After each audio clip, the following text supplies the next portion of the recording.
Kita mo yung nakakasingaw ang lupa, o ang ganda ng kwan mo. Tutod din yan.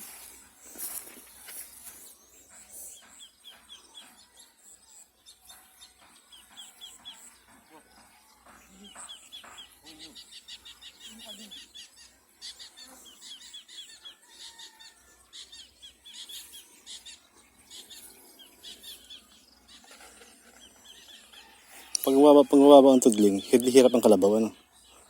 Pag malalim. Pag mababaw, hindi hirap. Oo.